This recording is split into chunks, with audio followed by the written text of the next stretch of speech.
And so it's a gathering of teachers, students, and the community, all of us as students coming together. So that's really the roots behind the word college, period. And so what we want to do with this collegium tradition is begin a time where the life of the college spills out into the community. And so this is a chance for a new college to be neighborly, to say, here's what we're doing every day, here's what we're enjoying, here's the pursuit of wisdom that we're upon, and it's a chance to open the doors and welcome the community. So this is for this first year, we're going to shoot for a monthly collegium. In the future, who knows? We've talked about a collegium even every Friday night.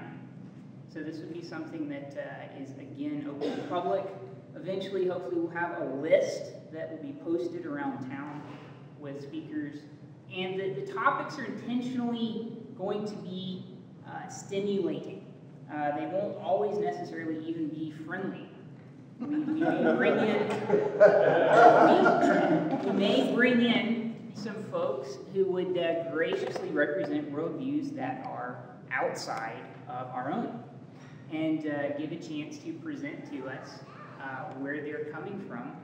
I was at a college once that had a naturalist, a true naturalist, come and speak, and he came in and he was a true tree hugger, never wore shoes, and lived his days chaining himself to trees. And yet he was articulate and winsome and educated, and it was a fascinating experience to have him stand and speak, and then students get to ask questions. And so it's a good learning experience all around. Real quickly, I wanted to point out one of the thoughts, one of the assumptions behind Collegium that we have, and we read a passage here. This is a time for words, for oratory. And we as New College are very much word-based. It's at the core of our theology, and it's at the core of our academics. And we want to be a resource in the community for folks to come and think about and engage with words. We are a people of the book, and so we're a word-based people. And as a country, we used to be much more accustomed to words in oratory, in the public forum. And so there's a passage that Neil Postman talks about, and he's bouncing off of Tocqueville's comments when he visited America in the early 1830s. And Tocqueville and others commented that they were astounded by the near universality of lecture halls, in which stylized oral performance provided a continuous reinforcement of the print tradition. Many of these lecture halls originated as a result of the Lyceum movement, a form of adult education. Usually associated with the efforts of Josiah Holbrook, a New England farmer, the Lyceum movement had as its purpose the diffusion of knowledge, the promotion of common schools, the creation of libraries, and especially the establishment of lecture halls. By 1835, there were more than 3,000 lyceums in a mere 15 states. Most of these were located east of the Alleghenies, but by 1840, they would be found at the edges of the frontier as far west as Iowa and Minnesota. Alfred Bunn, an Englishman on an extensive tour through America, reported that in 1853, that practically every village had a lecture hall. He added, "It's a matter of wonderment to witness the youthful workman, the overtired artisan, the worn-out factory girl, rushing after the toil of the day into the hot atmosphere of a crowded lecture room."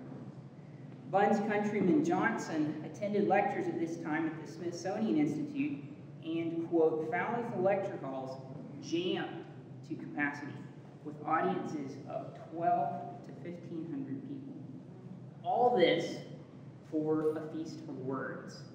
This is something New College wants to do to promote the life of the mind in our community. One other thing, too, to encourage you to come back. We talked with McCreary's, our local pub, which is another place that really stimulates the life of the mind. They have agreed from henceforward for all folks who come and attend the Collegium to give half-off appetizers, or for the adults in the room, 2 for 1 on pints. So on nights of the Collegium. So if you'd like to, after this, head over to the pub to continue the conversation that begins here. Make sure you mention to your waiter you were at the New College Collegium, and you'll get the discount. In the future, we'll have coupons to hand out, but one small perk. Our speaker tonight is the Chancellor of New College Franklin, Dr. Grant. And without further ado, we'll welcome him.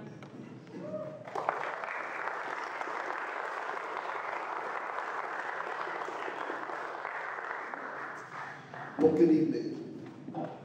I am delighted to be able to launch our Collegium mission at New College, and I confess that when Mr. Best asked me if I would be willing to do the inaugural Collegium, I had to rush to a dictionary to find out what a collegium was. And while I did discover the sort of abbreviated definition that he has given, I started to poke around a bit and discovered a number of others. By the way, I think part of the reason why the Lyceum movement has died is because of Dancing with the Stars. I'm convinced of that. But one of the great thinkers in the realm of education and literature in the last generation, Arthur Quiller Couch, said, "The Collegium is, of course, simply the gathering of the college, as the ecclesia is the gathering of the church. But as in the gathering of the church, the Collegium ought to be momentous unto the end of its glorious calling." Momentous unto the end of its glorious calling. John Milton, in his tract on education, said that a collegium was a discourse of either exposition or disquisition for the sake of the betterment of the academic house, pursuant to its peculiar vision, mission, and calling. It is thus no mere elocution, no mere rhetorical flourish, no mere lecture. And then Cyrus Richardson has said, "A public discourse amidst the gathering of the sundry houses of learning in a community dedicated to the purpose of the end in propounding a common mission. This is a collegium." Thus, it seems to me that the purpose of a collegium is vision casting. It is to declare what it is that we're to be about, what it is that God has called us to in common, both